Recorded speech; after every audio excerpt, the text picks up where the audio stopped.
Hello, everybody, and welcome to the Burnettwork. Also, welcome to Positive Fandom. I am your host, the creative content director here on the Burnettwork, and it is such a pleasure to have with us tonight Heath Robinson. Heath, how are you? I am fantastic. It has been a incredible past couple of weeks. I hope you're doing well as well. I am doing well. Thank you so much. And it's so good to have you here. And so, guys, I do want to introduce Heath. He is a writer, a toy designer, game creator, fantasy and storytelling analyst. Just a few of his accomplishments. I can't say everything here in this particular broadcast, but to be honest with you, Heath, I've had the pleasure of being on your channel Yeah. many times and have seen the work that you do, which includes but is not limited to writing and analyzing role playing games, group and solo campaigns, which you broadcast for the viewers. You also do current events in the gaming community, tabletop, but not just tabletop. You're a toy inventor and a collector. You even have your own fantasy comedy show. At least that's how I'm describing it, The Cultists, Yes, which yes, we did that too.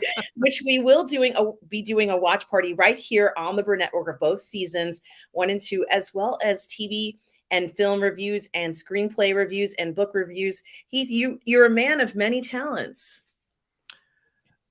I have tried a number of different things. So, yes, there have been a number of things going on ever since I decided to kind of leave my professional job. I've been working on a number of different things kind of in the independent sphere, including books, including web shows, including live streams, including books and games. And it's been an adventure figuring out what works and what doesn't. Absolutely, Heath. And to be honest with you, it's such a pleasure on your channel. When you start the day off, you started off with a morning show, which is inspirational and kind of gets everybody into the right vibe of having a positive day, enjoying the day, whatever your adventure you have planned for your day, whether it's work, whether it's writing, whatever it is. You always started off on such a great note, and I think that that is also very important, guys. Heath's channel link is here. But tonight, you are here to talk about this incredible book that you've written called Goodnight Sword. And I'm so excited that you are here on the channel and we can talk about this. To be honest with you, I think something like this is so important in the community for those of us who have children or no children who would love a book like this. I do have so many questions to ask you, Heath, Okay. going forward, just kind of scratching the surface here. But guys, I do want to show the video, Heath, that you is on the Tales of Rabavania YouTube channel, Okay. which I'm going to show. I kind of just want to show this because I want to give everybody an idea of what I'm talking about when I'm talking about this book called Goodnight Sword, which you wrote. Everybody can kind of have a visual connection to it as we start Right. off this broadcast. It's so important for us to have that going forward. I'm going to start off with the audio book bedtime This story. is the whole book. We illustrated it and then we created an animated audio book and put it up on Kickstarter. So this is the whole book. The Kickstarters can be for the physical book, but Oh, this is the whole book as an animated audio book. excellent. And I'm just going to play it directly from, I'm going to enlarge this so it gets bigger. And I'm just going to start this, guy, so you get an idea of what we are talking about.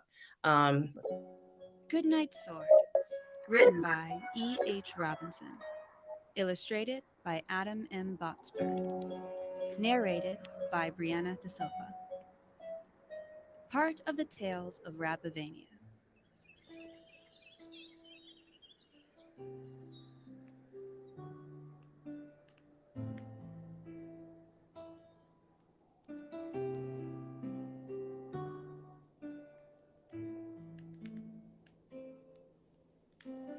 Goodnight Sword.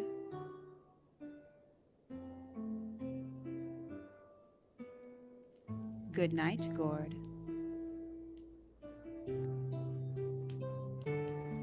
Goodnight guards who keep us all safe. Goodnight, dagger, and the iron hauberk.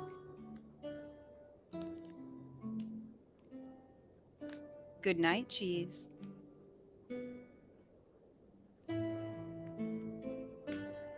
Goodnight keys. Goodnight elm. And goodnight hell. Goodnight squire. And goodnight liar.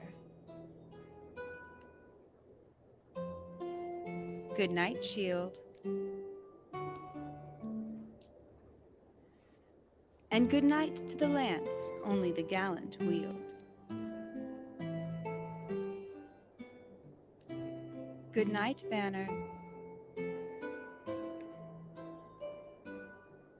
And good night, jewel.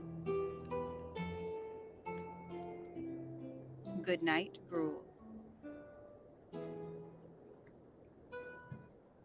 Good night, knights. And good night to the old soldier who says time's been cruel. Good night, maiden fair, whose favor I bear. Good night, rabbits everywhere.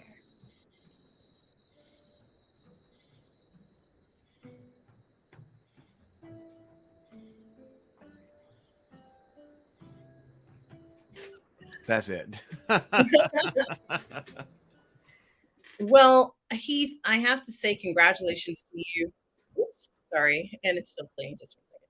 And to Brianna, obviously, who is one of your partners on the channel, another fantastic and very accomplished analyst who we've seen many, many times, not just in many of the wonderful panels that you have on your channel, but also in gameplay on your channel as well. And I think she is also in the Cultist, if I'm correct on that. She was the co-writer and director.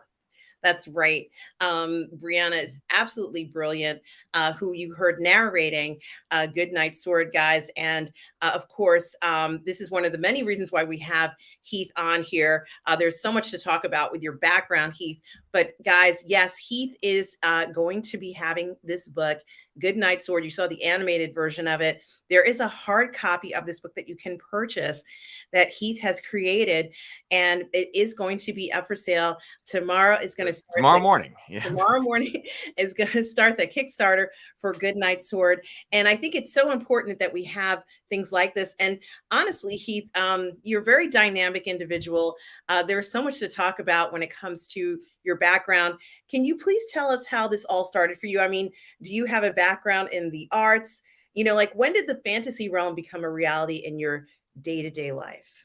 Oh, well, when did this all start? Well, that's okay. That's a complicated question. I would say very young. I was very interested in fantasy and fantasy storytelling very young.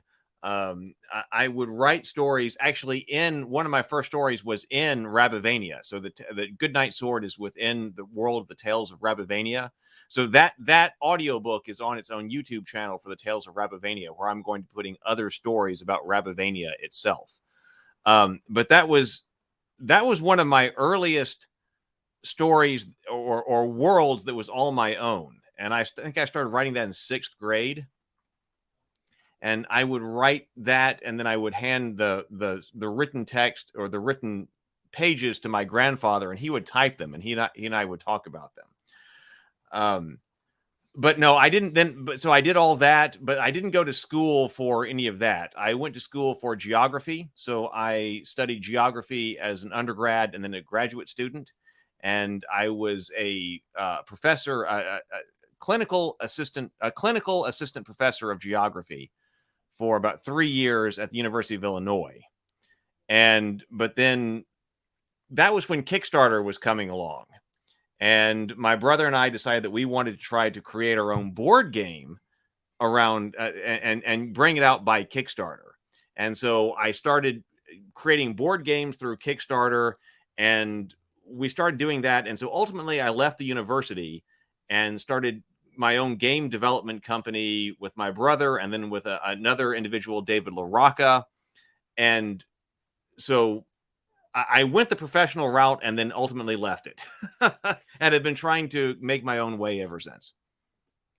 That is very interesting. And of course, one other element of that, Heath, is that you've not only been a creator, writer, and all of that, but you've also have a very active YouTube channel where you do, while it's true, initially, I think you had a focus on tabletop gaming, but it's expanded itself to Heath's Geekverse. Where you cover what goes on in the geek community, different issues like that, but also analyzing the stories that we love, not just science fiction and fantasy, but breaking down storytelling and very important elements of storytelling that, you know, make us enjoy stories so much. So that's another element of your, you know, let's say creativity that I think is just absolutely wonderful, that you allow the community to kind of enjoy that.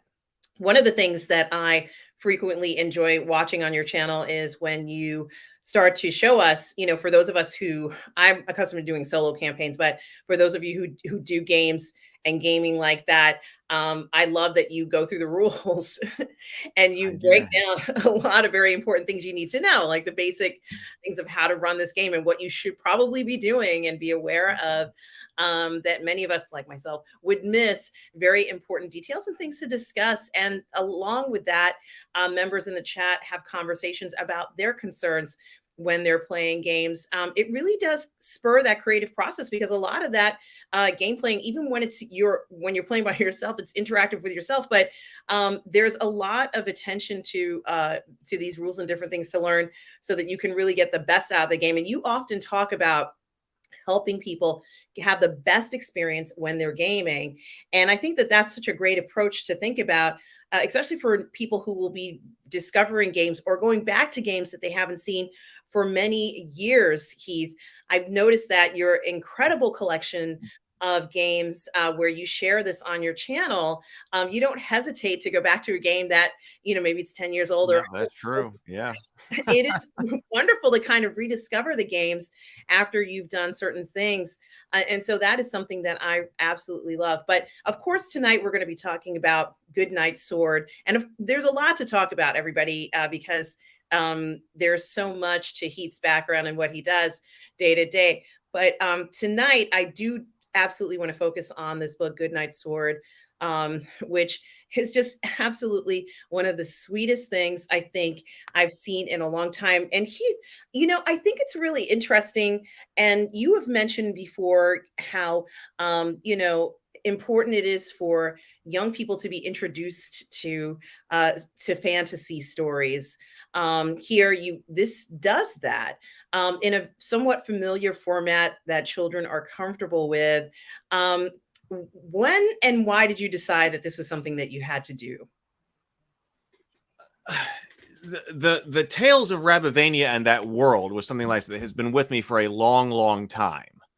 But I was also, so when I decided that it's time to actually get started with the Tales of Rabavania, and this was a couple of years ago, I was like, well, you know, everyone can always think of what's the most you can possibly do, like to set up a world or to get started, something like that. What's the most you can possibly do? Well, we can all sit down and think about the most we can possibly do, and we can spend, you know, in our minds, $100 million trying to figure out, you know, what is the most that we could do to do that. But the Tales of Rabavania itself, that world, I really want to be a family-friendly world. I want it to be one that, and that's a family genre is a very difficult one to do, but I want people to really be to accept it as a family genre. And I decided, you know, what I should do is I should just start with the youngest age, because there are a whole bunch of different stories that I'm going to tell in Rabavania that go up in age.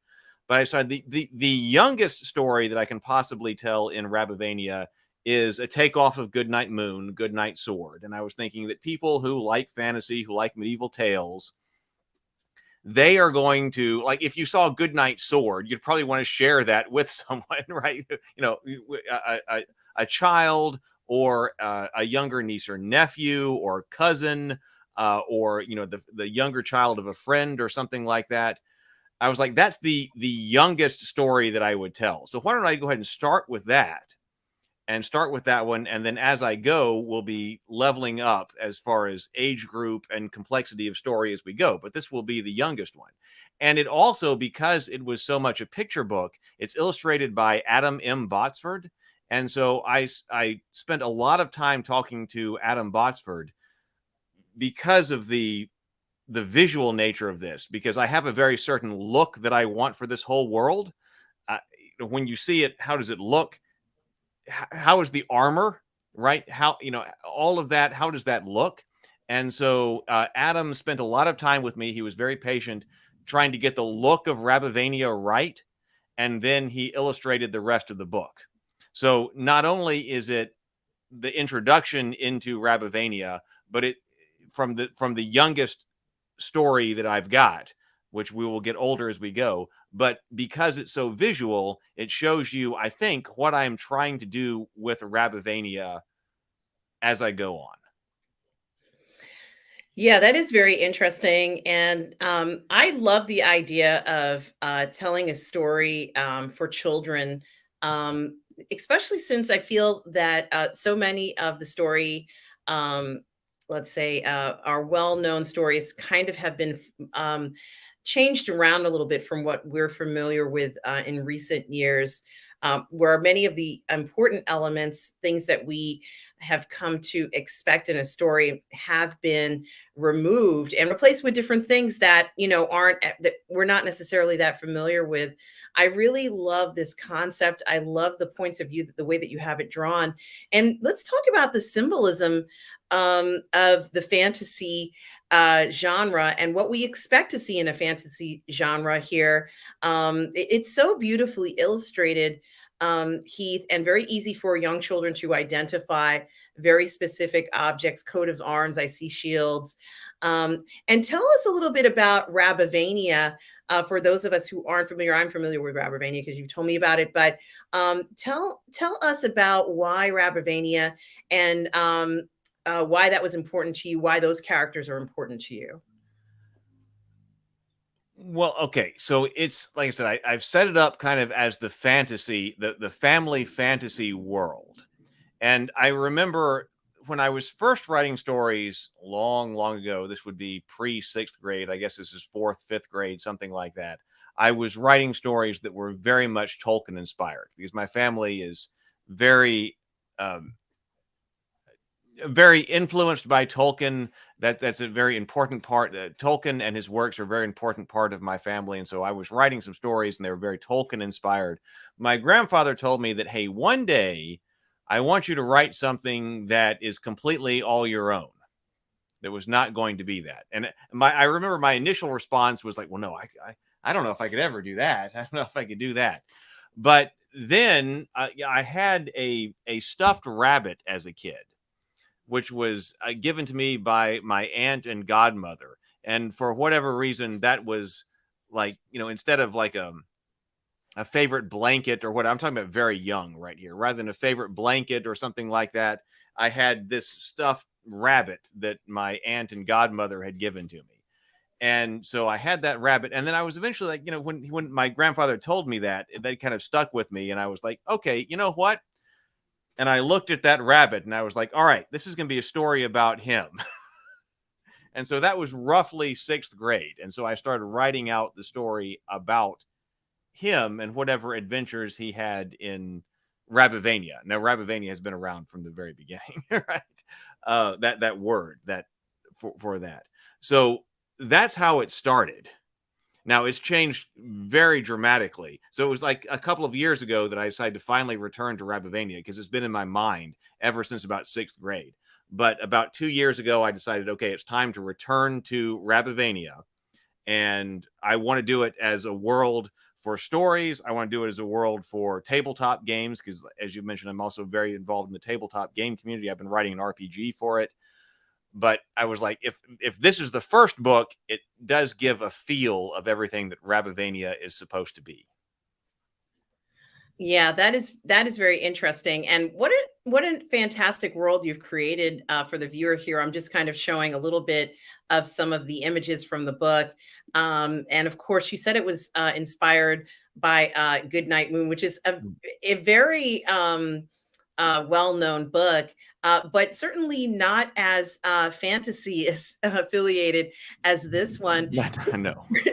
We're seeing some beautiful views of what looks like could be a castle. In fact, it does look like in the beginning, a very impressive castle that certainly is very inviting. We're seeing, these rabbits, and many of them look like knights to me, in their outfits and with their, I guess, here these guys have spears or and things like that. But it is very interesting. I love the sense of chivalry in this, and I think it's important for themes like that to continue on, because chivalry is such an important element in so many of the stories we learn about as children. Heath, and I think we're seeing in some, not all, but in so many stories and shows that we've seen, a lot of that chivalry idea, the notion of chivalry, is kind of lost. And I just like seeing something that is preserving that. Irene says that her 4-year-old would love it. I'm sure of that, Irene. And here it says it's part of the Tales of Rabbervania, which means this is just the beginning of the story, which I love, the idea of it continuing on. There you can see the Rabbervanians, if you will, enjoying and talking about different things that have happened during the day near the fire. And guys, of course, you can go. I think Tom Jr. Jackson put the link in the chat there. But I think it's so important, when we're looking at how children perceive tales. And you said you were inspired, of course, by the magnum opus that is, of course, Lord of the Rings. And I'm sure many other tales, Heath, how important it is for young minds to conceptualize what it means to understand a story like this. And as I said, I've noticed that you have broken down a lot of very interesting stories, that traditional stories we know told by many other companies. But I feel like a lot of that's getting lost in a lot of the minutia of sort of modern politics. But this is absolutely one of the sweetest depictions of fantasy that I've seen for children. I think it's so beautifully done, Heath. And I think that anybody who's interested in this is the Kickstarter for Goodnight Sword. We are talking to Heath Robinson here tonight, the author here of Goodnight Sword, and his desire to bring this as an option for those of you who want to see a lovely story told and based in Rabbervania, everyone. And of course, Heath has a specific channel on YouTube dedicated to the Tales of Rabbervania, where you can find that. But there's also a Kickstarter campaign. Now, Heath, I do want to talk to you about your history with Kickstarter, because you are no stranger to Kickstarter. Am I correct? Well, no, I'm no stranger to Kickstarter. When I left the university and decided that, okay, let me try to blaze my own way. And okay, this is a situation where there are lots of ups and downs. I mean, there are lots of ups and downs with that.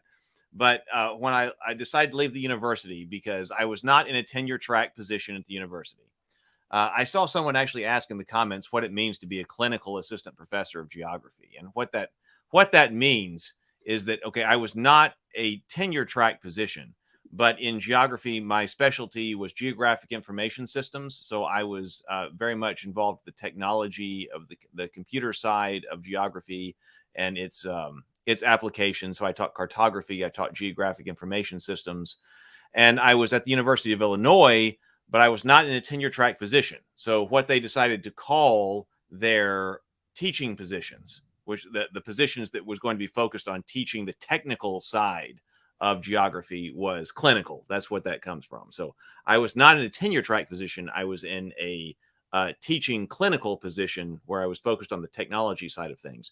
And I was there for 3 years. And in that time, I ran a Kickstarter. Well, a friend of mine, earlier than that, a friend of mine, we got together. All of my friends got together. Sometimes we would get together at like the mountains for what we called the formal. And a friend of mine had backed Zombicide, the original Zombicide board game. And we played it all together there. And he was like, all right, so I got this game on Kickstarter. And I was like, what is Zombicide? And he told me what it was. And I was like, what is Kickstarter then? And he was like, well, it's this crowdfunding platform. And then my life was never the same after that, because I came home from that vacation and I told my brother, I was like, there's this thing called Kickstarter where you can come up with like a board game idea and get people to fund it. And so my brother and I had been playing World of Warcraft. We had been playing Diablo. I believe that was Diablo 3. And we decided that, hey, let's just stop spending our time playing Diablo 3 together and let's take the same amount of time that we're spending getting together, because we were in different cities. But let's spend that same time and let's try to create a board game, and let's try to bring it to Kickstarter. Let's try to get it funded, and let's try to get it created. And so we created War of Kings, and that was back when Kickstarter was still the Wild Wild West. And it was basically the end of the Wild Wild West era, the very end of the Wild Wild West era. And we created the game, we brought it, we got it funded, we got it manufactured overseas, we got it shipped across the ocean, we got it fulfilled. I mean, we had many copies in my brother's basement. After that, then we were selling them. We were setting up websites and everything like that. And then we were like, we had never actually thought about creating a company around it. But then after we had done that, we decided, well, we've learned so much from the creation, forget the creative side of that, but from the business side of that. How do you actually get something manufactured overseas? How do you get it shipped?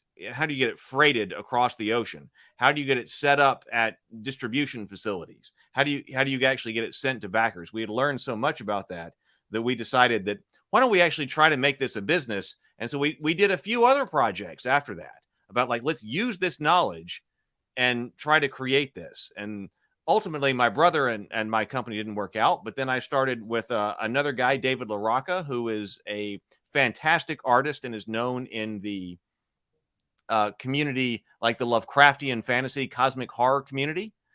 And we got together, we started creating that. We started making dice, and we did several Kickstarters that were very successful for Elder Dice, and created that.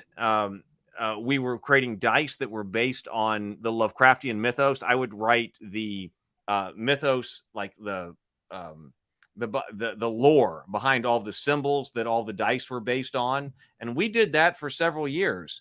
But now I've decided, okay, but I'm trying to create Tales of Rabavania. That's one of my worlds. I've got another world, Theophany, that tells the fall of Lucifer.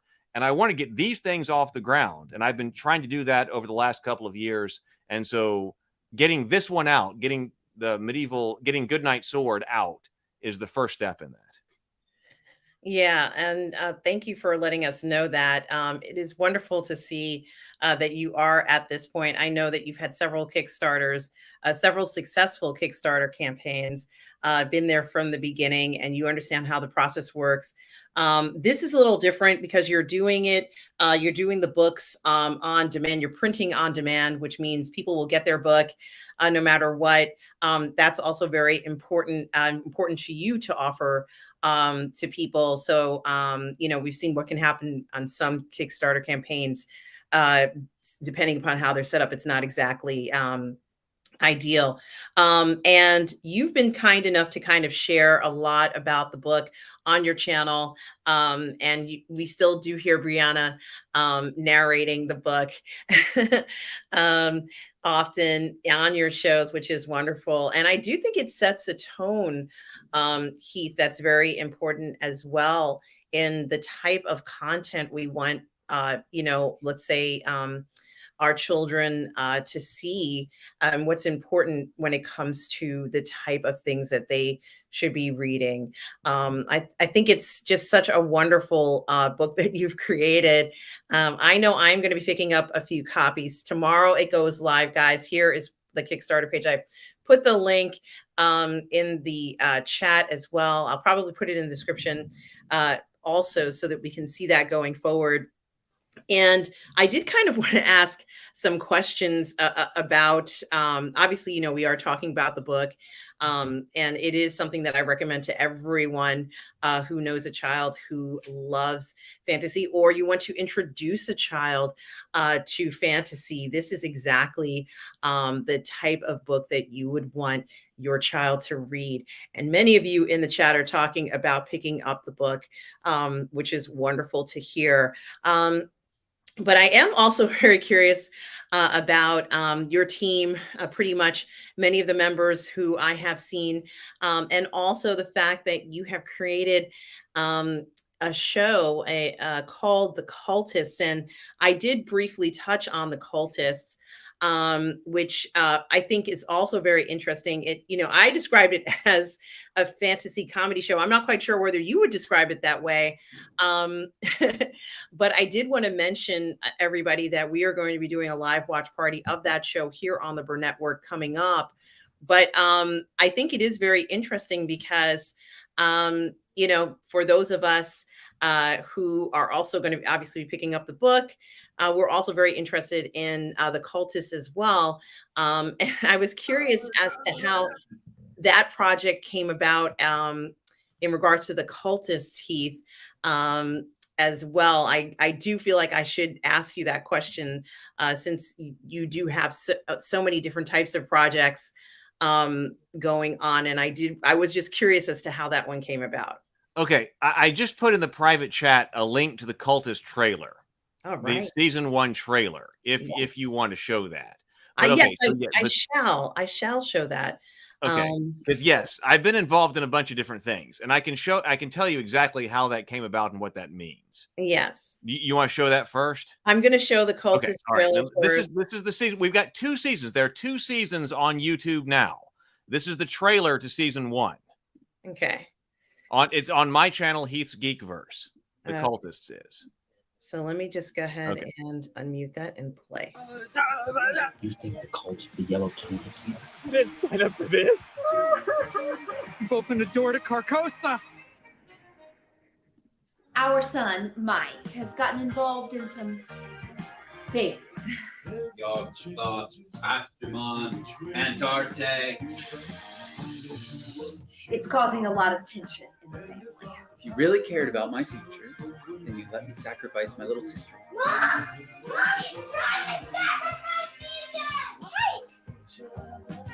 How's the cult of Dagon going? It's the esoteric order of Dagon. For the power of Father Dagon. Just want him to be normal. I want him to have normal friends. Being a cultist around here is really free form, casual, low pressure. I think you've opened the door to Carcosa. I didn't sign up for this. You think the cult of the Yellow King is here? This is the plan. Summoning Cthulhu. If we had Cthulhu on our side, the cult of the Yellow King wouldn't stand a chance.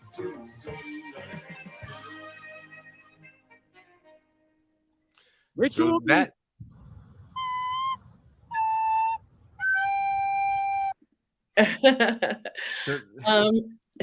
that's the trailer for season 1, and all season 1 is on YouTube.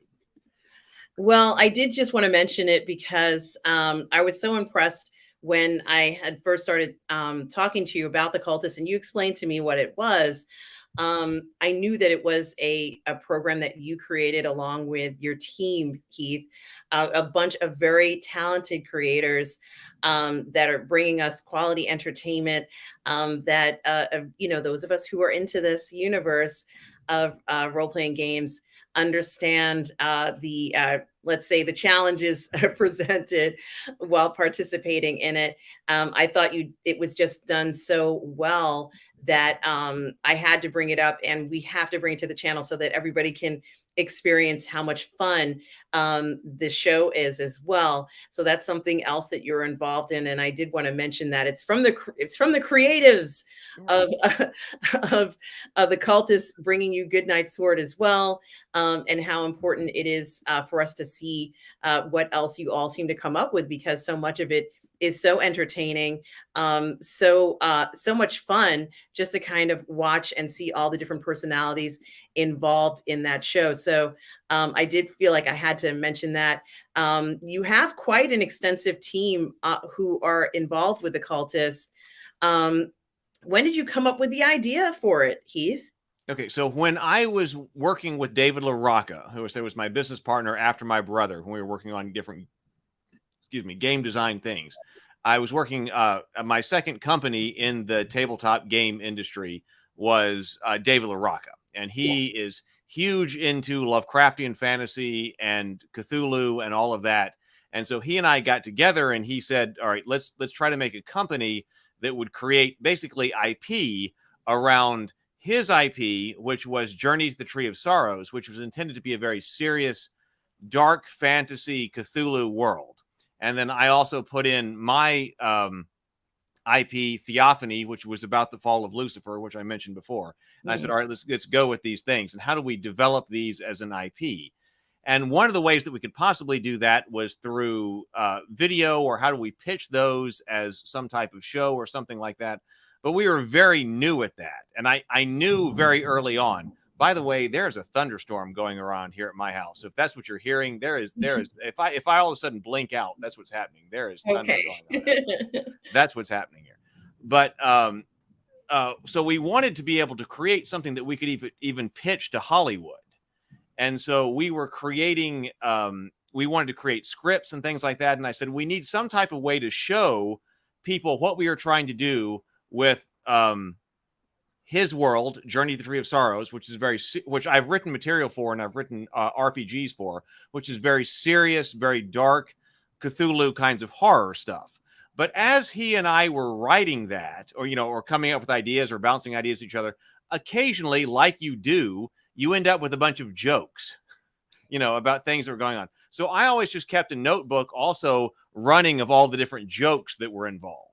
And so I had this long list of jokes about, well, if it wasn't serious, what would Cthulhu cultists and Lovecraftian cultists be?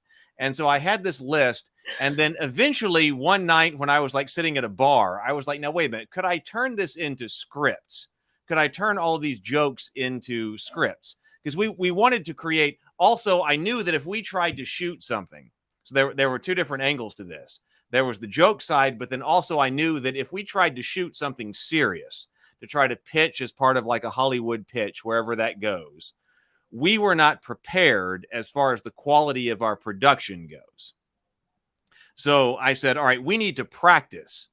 So I said, what if we did something with the cultists? And I just called my joke series The Cultists.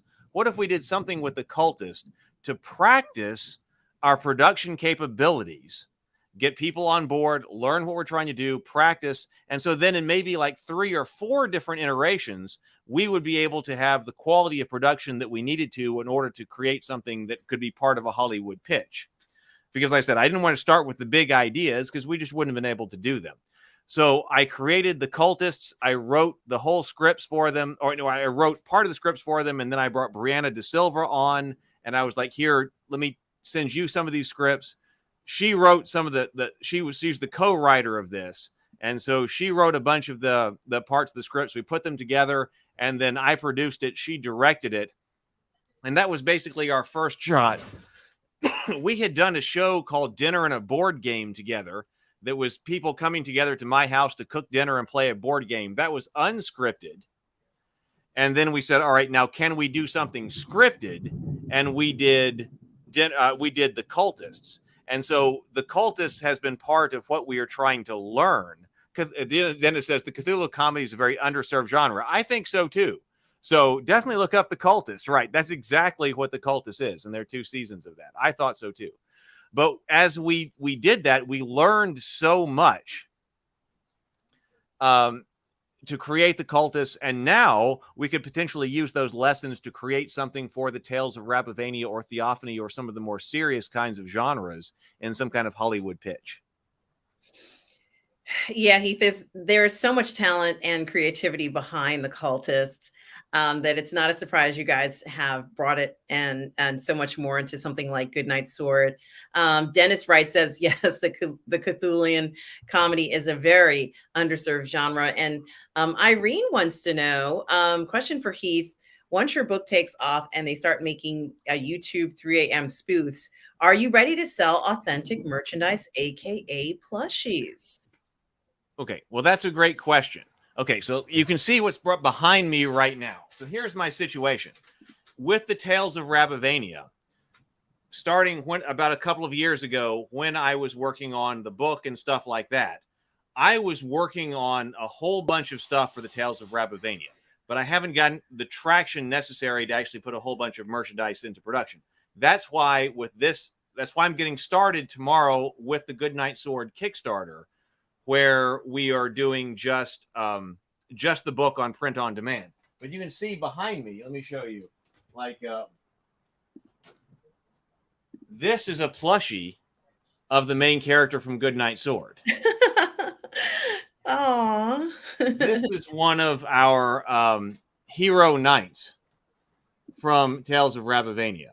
Oh, wow. So I have already created this is Sir Bors. This is Pate, who is the squire of the, or excuse me, a page of the hall. This right here is Sir Bors. This right here is Sir Merrick. This right here is Sir Bors. So these are all prototypes from the manufacturers who can create these. And I really wanted to put those into production, but those have a minimum order of 2,000. And I just realized, like, a little while ago that, okay, I don't have enough energy behind Tales of Rabavania right now to set up a Kickstarter to say we need to let's create these and let's do 2,000. So I decided let's start with Tales of the Goodnight Sword, which is just the book, which we can do on print on demand, and we can get all of this started. But I want to be able to create more stories and more merchandise in Tales of Rabavania, and also over here. Now, a couple of years ago, I took a deep dive into creating action figures. So, like, for instance, this right here is the prototype of the action figure of Sir Bors. And I have this ready to go to molding. Action figures are so complicated. But, I was a big fan of He-Man when I was a kid. And so I was like, I want to be able to create a series of action figures. So these are coming. I mean, these are ready. I would be able to do these. These are the rabbits and the rabbit knights. This is Baron Howl, who is the Baron of Elmhearth. And, like, their bad guys are the raccoons. I've got raccoons. Here is one of the raccoon huskarls.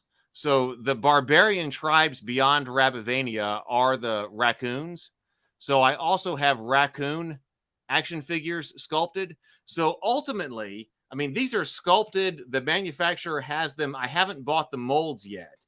But, this is where Rabavania could go, right? And this is one of the raccoon what do you call berserkers. This is one of the raccoon berserkers right over here. Ready? So I've got those. I had been working a lot on those, but we just need I need to get more people behind Rabavania, so that so that's why I decided we're going to start off small, and then we're going to go forward and we're going to try to build the world of Rabavania, because that's what I'm trying to do across all of my YouTube channels. I've got this world, Rabavania. I've got another world, this Theophany. I'm trying to build those worlds, and that's what I've dedicated myself to do. Well, Heath, it's fantastic seeing those, I guess, prototype plushies. Everybody wants these plushies. I mean, that was one of the first things that I remember asking you about before, about what you created, and you had shown me those prototypes, and they look fantastic. And I have a feeling people are going to be asking for that as a companion piece to go along with the book.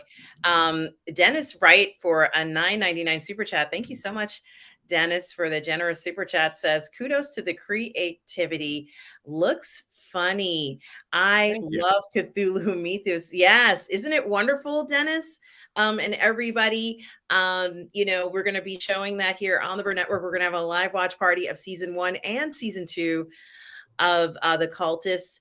And of course, we are talking about Goodnight Sword, everybody, this medieval fantasy bedtime story created by Heath. It is just absolutely wonderful to see something like this available to our community. And Heath, you talk about the geekdom, the culture, what makes it tick, what's important, how it's changing. Why is it important to you to talk about the geekdom? Well, it wasn't something that was hugely appreciated in certain sides of my family. Now, on certain sides it was, but in other situations it's not. That's not something that something that you outgrow. It's not something that you engage with. It's something to be looked down upon. So, so I went through that phase when that influence was upon me. But now going back to it, I mean, these are the kinds of things that I like. These are the kinds of things that I enjoy, the kinds of stories that I like to tell, the kinds of games I like to play. And now I don't shy away from that. Yeah, I think it is very interesting that certainly the geekdom has changed through the years. We witnessed a very interesting shift of the geekdom being more mainstream, if you will, or covered more in the media, covered more by the mainstream media, and a lot more attention brought to the geekdom. I'd say part of it is because of the fact that there were, Hollywood kind of made it more mainstream in a sense with a focus on these movies that made billions of dollars, but also starring, the latest actors, the hottest actors, the most beautiful actresses who were playing these roles often. And that also brought a lot of attention to the geekdom and the things that we enjoy for it to become more mainstream. So there is that. Another thing that I did want to talk about, and as we're nearing almost an hour talking about this fantastic book, guys, Goodnight Sword, which will be available on Kickstarter tomorrow. So you absolutely should check this out and get this book. Another thing that's very interesting about you, Heath, is that you are a Star Trek fan. Am I correct? I am, yes. So, I am a huge Star Trek fan, and so many of the members here on the Burnettwork are huge Star Trek fans. And you've been kind enough to post some of the pictures of your adventures while you've been going to different things. I think you went to, I wrote it down what it was. Yeah, you went to this place that you were on the bridge of the Enterprise. Oh, right. I did go. This was in December. This is in Kingsland, Georgia. It is the recreation of the original Star Trek Enterprise. It's more than just the bridge. It's the recreation of the entire Star Trek Enterprise set, basically to the inch of the original 1960s set. And it's set up in Kingsland, Georgia, because it was done by Vic Mignogna. He was the executive producer. He was the power behind all of it. And then he also played Captain Kirk for Star Trek Continues. And when I realized that it was that, I'm in Alabama. So when I realized it was in Kingsland, Georgia, I mean, it's quite a drive still from where I am. But I went out there and I was like, I have to see this. Because I was trying to, that he shot all of his Star Trek Continues. And Star Trek Continues was filling in everything that happened after the Star Trek original series was canceled to the start of Star Trek I, the motion picture. And I consider it one of the greatest accomplishments in science fiction. I need to do a dedicated YouTube video on that because I think it's one of the most amazing accomplishments in science fiction because it shows you what somebody does. Oh, there we go. Yeah, there I am looking in Mr. Spock's computer. Yeah, so there I am. It was just amazing. I wore one of it was the short sleeve version of the captain's uniform, but I had to wear that when I went there. but I consider it one of the greatest, that everything they have there, one of the greatest accomplishments in science fiction, because it shows you what people who actually love the world and the franchise and the universe can do. And sometimes I feel like we get in a lot of corporate geekdom, what I call corporate geekdom and corporate Hollywood. We get a lot of things that, well, they feel like it's theirs and they're going to do whatever they want to with it. And they don't feel the, there I am on the bridge again. Yes. You don't get the respect, but here Vic had complete respect for what Star Wars was. He wanted to recreate it. So he spent a tremendous amount of time and effort to recreate the bridge, or not the bridge, the entire 1960 set of the entire Starship Enterprise. Wow. So that it could be shot on again. So that if you shot that show, it would look like it was a continuation of the 1960s show. Yes. Now, actually, when you were scrolling down, that's actually Nichelle Nichols' signature. Oh, wow. Because Nichelle Nichols, who of course played Uhura, was Nichelle Nichols played Uhura, and she actually came out to that set, and she shot one of her documentaries out there. So she signed that's the back of one of the wall panels. So Nichelle Nichols was actually there and signed it. Wow. That if you have a group of people who actually care about the genre, about the world, about what's going on, you can really create something amazing. And I think that's what Vic proved by creating that out in Kingsland, Georgia. And then after his show finished shooting, somebody else bought the whole set. Now it's still in a rented facility, but bought it out. So you can still go out there every month and tour the Starship. And you can go out there and you can shoot fan films. And so a few months ago, I was talking to my team about that I was like, okay, what do we do? Maybe we've shot 2 seasons of The Cultist. We have another season planned. Actually, it's already written. Brianna and I have written a 3rd season of The Cultist. So we could do that. But on the other hand, like, should we all go down there and write a Star Trek fan fiction and go down there to that facility and try to shoot Star Trek for 3 days? That's about what we'd get, like 3 days on set. So I don't know. I got a lot of interest in saying, hey, maybe we should go down there and just shoot on that set, because they let you shoot fan films there. You can go down there, you can tour it, you can see it. Vic comes down there, gives a tour of the situation, but then also you can rent it basically for cost, which is freaking cheap, and shoot a fan film there. And it would be so cool to shoot a fan film there. And I think Irene is raising her hand if you need an extra here. She says she lives in Irene Georgia. is in Georgia. All right. Oh my gosh, it's so exciting. Another development for your team, Heath, which I just absolutely love. So many fun things that you guys are up to. And absolutely, guys, you have to support this wonderful Kickstarter, which starts tomorrow, called Goodnight Sword. We have with us Heath from Heath's Geekverse, a man of many talents. He has a YouTube channel. He has multiple YouTube channels, but one of his main channels is Heath's Geekverse, guys. Certainly something to look into, this fantastic Goodnight Sword medieval fantasy bedtime storybook, which is just phenomenal, introducing children to the world of fantasy in a similar tradition to Goodnight Moon. What a beautifully illustrated book this is. The Kickstarter starts tomorrow. You can buy this book and get it. It's print on demand, so you will get a book. Heath has made such a beautiful presentation for Goodnight Sword. I'm just going to switch over to just so you can see a little bit more of the book. Do I still have it up here? I have to go get it. But I'm so impressed with what you've done, Heath.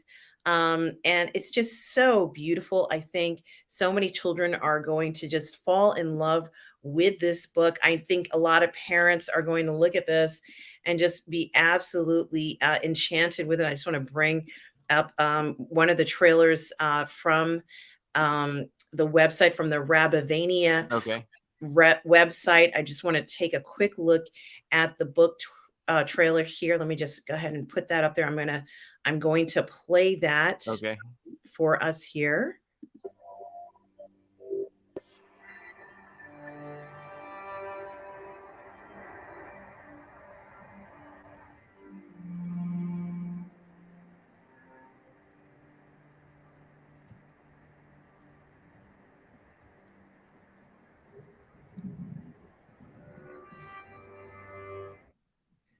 How exciting, Heath, what you've been able to accomplish with this Goodnight Sword book. Goodnight Sword. It's just incredible.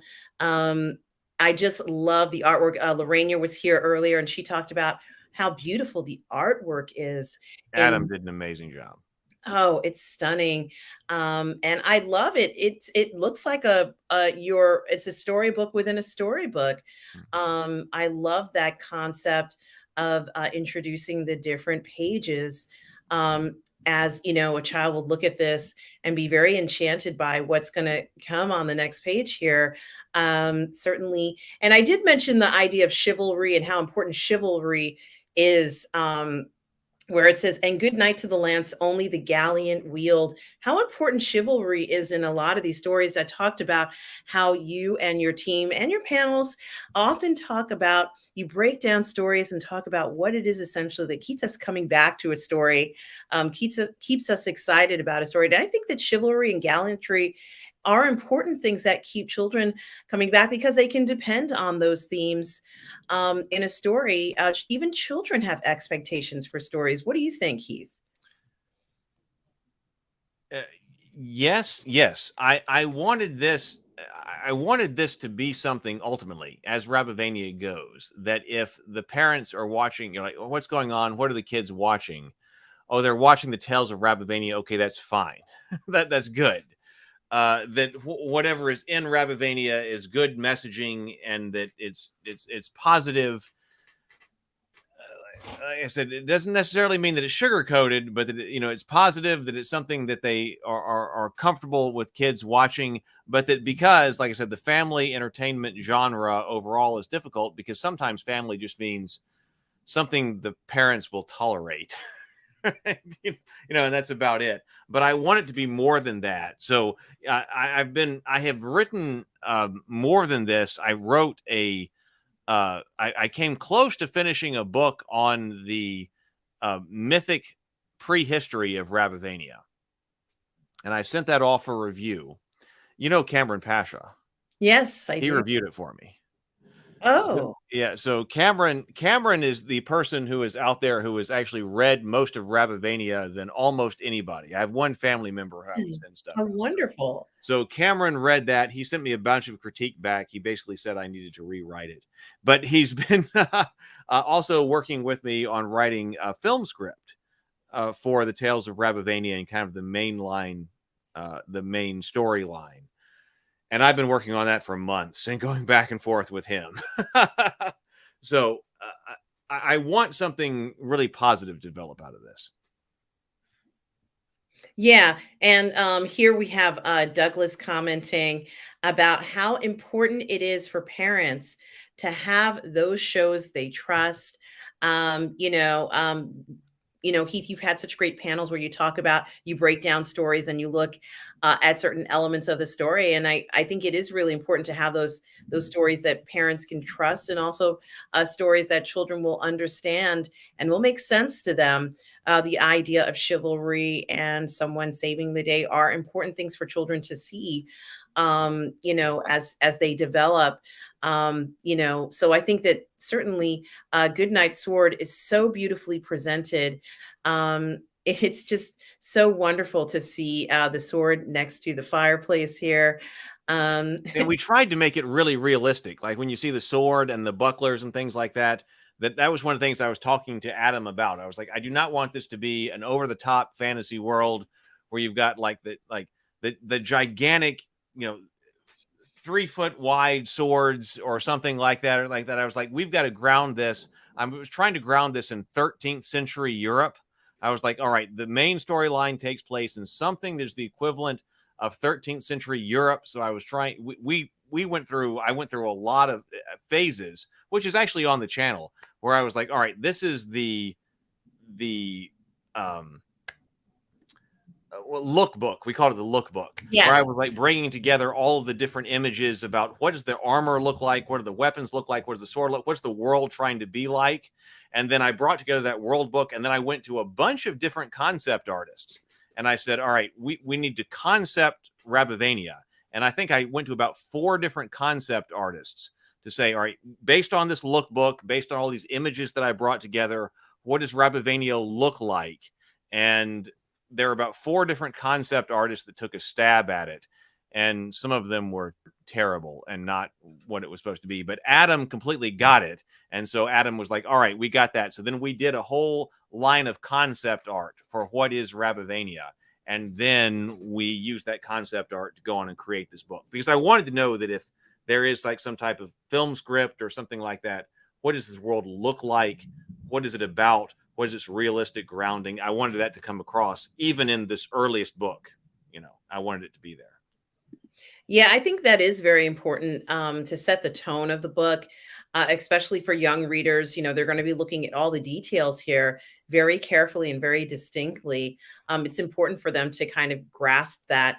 And even this main hallway here, I just love the way that the point of view looks, where you can kind of see the 3 chairs underneath these sort of coat of arms, if you will, on the far wall. It's so beautifully done, Heath. Congratulations on doing such a beautiful job here. Well, And with that image in particular, when you're looking down the hall, okay, that was a really important image for both me and Adam, yes, because that shows everything in the hall. And of course, Pate is laying there on his pallet, because you wouldn't have individual rooms for all of the all the lesser people within the castle hall, so they just sleep in the middle of the hall. They wouldn't sleep in have dedicated apartments in the castle.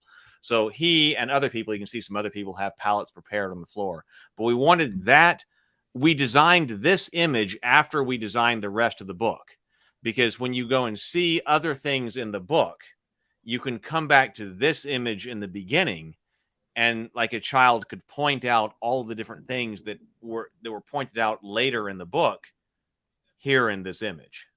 So this one's kind of like a search and find based on everything else that comes later.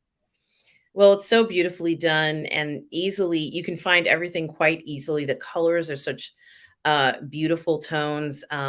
This is just so enjoyable to look at, Heath. And I do have to say, congratulations on this. And guys, we are talking about this Kickstarter for Goodnight Sword that Heath has. It's going to be going live tomorrow. I just want to show another shot of that Kickstarter page, where you can go and purchase Goodnight Sword, a medieval fantasy bedtime story, a story of gallantry, chivalry, and rabbits, based on the classic story Goodnight Moon. And I have been talking to I do a show called Toxic Male Appreciation with Lorena, and a lot of times we talk about the importance of gallantry and chivalry, especially in men and male roles. And of course, I'm not going to get too particular in regards to the rabbits, but it's so important for children, I think, to see gallantry and chivalry in stories starting off. A lot of times we're seeing that removed from so many classic stories that we know nowadays. I think it's so important to see a focus on that. It's really something that children understand and grow to expect from adults in real life and in a fantasy story. So it really is remarkable, and just how beautiful you've done it. Heath, is there anything you would like to add? I know we talked about a lot tonight. Well, I'll add something on that side of things, because if you've been following, if you follow my YouTube channel, the Heath's Geekverse or whatever, and when we meet things, the theme of the masculine and the feminine is one of my favorite themes. So I love playing on that theme, and that's definitely a theme that comes up in the Tales of Rabavania. and also in other works that I'm doing. But the relationship between the masculine and the feminine, the moon is still in it. That was absolutely deliberate, Irene. That was absolutely deliberate. But the relationship between the masculine and the feminine, nerd girl, she's looked at a bunch of different things in Rabavania, and she was like, I appreciate the roles of the masculine and the feminine that are in it, because I had come up with some ideas, like, or someone had asked me when I was writing it, well, why can't all, like, because there are a few female knights in Rabavania, like there are a few female knights, and somebody asked me, well, why can't there just be female knights? There just be no problem and stuff like that. And I was like, well, it's because I want to examine the relationship between the masculine and the feminine. It's perfectly okay for a woman to be a knight in Rabavania. It's no problem. But if I said there were just no issues, then from a storytelling perspective, there are no issues to talk about. And so I'm really interested in Rabavania and other stories that I'm talking about the relationship between the masculine and the feminine. And yeah, there are like female knights, but what does that mean? How do they do things differently? What is that, even though they've become a knight, what type of issues do they have? And then also, of course, there are maybe, the feminine realms that, okay, there are a few men in, and how do they deal differently? That's part of dealing with conflict in story. And so that relationship with the gallantry, the chivalry, the masculine, the feminine, I absolutely love engaging with things like that. Talking about them and having them in story. Absolutely, Heath. And I think it's wonderful that you do engage in that. And guys, of course, on Heath's channel, he engages in quite a bit of discussion about masculine and feminine roles. He has a number of different panel shows and streams already on that, and continues to cover it in many aspects. One thing that comes to mind for me is, and not that it's not appropriate for children, is in Game of Thrones. There was a female knight, I guess, she was a knight. And I always think about that character. And she was, it was different for her, Right. Exactly. I thought she was a great character. But things were different for her, and she had to deal with those differences. And how her experience was very, very different from the men in the show who were knights. So right. Certainly, I think they did a beautiful job there of showing her experience in the story, albeit maybe one of the most strong and more aggressive stories written for that time period. However, yes, and I agree with that. I agree with that. Right. Yeah. So Silverskate says, as long as gender roles aren't oppressively forced. But when you're talking about Brienne of Tarth, and I think that's an excellent example, because in Westeros, okay, most knights are men. Okay, but then you're going to have this story of Brienne of Tarth, who, at least in the TV show, who knows how it goes exactly in the book series, but if that's ever finished. But in the TV show, at least she becomes a knight. That her story is so interesting because she's trying to live in a different world. Because if you had just said, hey, you know what, let's just make a story where in Westeros, in Game of Thrones, both men and women can be knights, and there are no problems whatsoever. Well, story is born out of problems. So she is an excellent example of that. Okay, so she's going to become a knight, but her dealing with that as a woman is its own story. Therefore, you get to have a story. If it were like, hey, what men, women, they can just become knights in Westeros, and there's no problem, there's no difference at all, you wouldn't have a story. You wouldn't have the kind of interesting story of Brienne of Tarth if you couched it like that. Yeah, that's a good point as well. And it is something to think about. And I like seeing those kinds of stories, the challenges that she had. It was a challenge, and it was engaging to watch. And as Douglas says, and she was awesome. She played that role very, very well. So guys, please do. Thank you so much, Heath, for joining us here on the Burnettwork tonight. Thank you so much for having me. It's such a pleasure. Absolutely want to have you back. As we have watch parties for the cultists, but for more, Heath, we definitely want to have you back here on the channel going forward more frequently. Guys, tonight we were talking about Heath's Goodnight Sword medieval fantasy bedtime story that you can buy on Kickstarter starting tomorrow.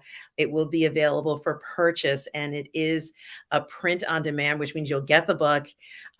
This is such an excellent, It's a low drama Kickstarter. It's a low drama Kickstarter. it's a low drama Kickstarter. It's an excellent opportunity to pick up something that is so beautifully illustrated and a lovely story that's told. A beautiful introduction of fantasy for any child. Irene said that her 4-year-old would love this.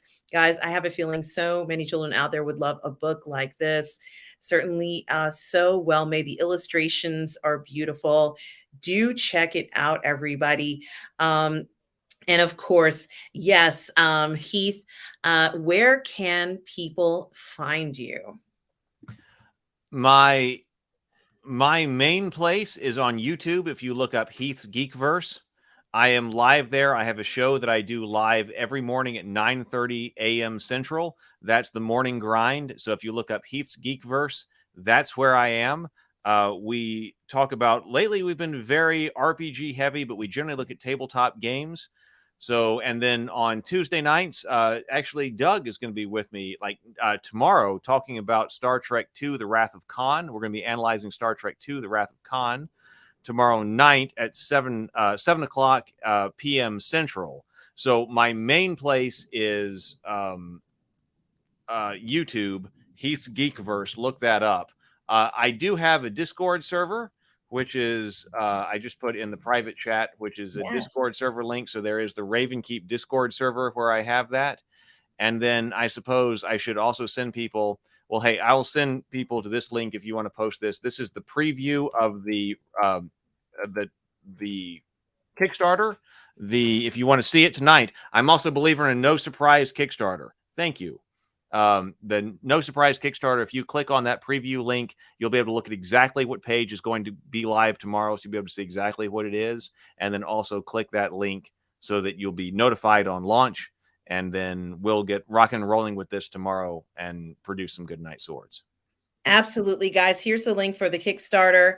No surprise Kickstarter, which means once you buy it, your book will go to print. You will receive your book. Here is the Discord server. Is it the Ravens? What, Ravens Keep? That Ravenkeep is the company that I created to publish all the stuff that I'm making. So that's the Ravenkeep Discord server. Excellent. And guys, of course, do check out Heath on Heath's YouTube channel, which I'm just going to put up there. Yes, right here, Heath's Geekverse. So make sure you do check that out as well.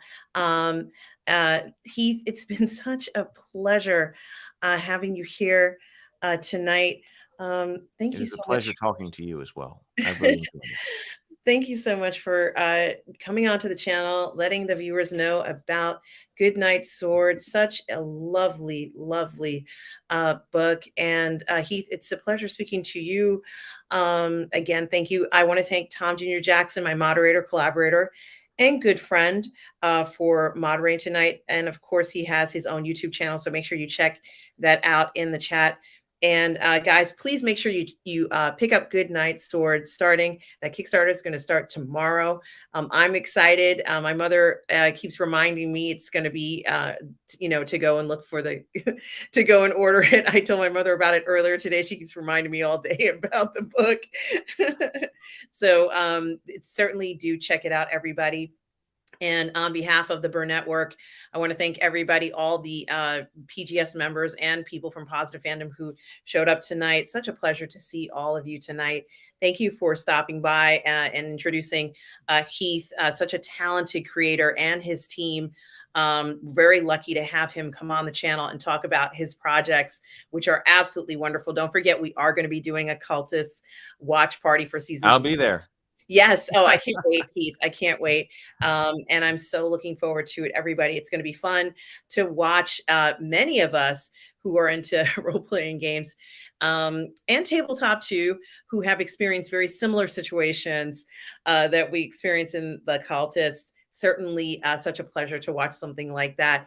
So guys, yes, please do hit the like and subscribe tonight to the Burnettwork or to Positive Fandom or to Heath's channel. Subscribe to everybody. Let's support the creators in the community, everybody. Let's share some support for the creators, certainly bringing us so many wonderful things.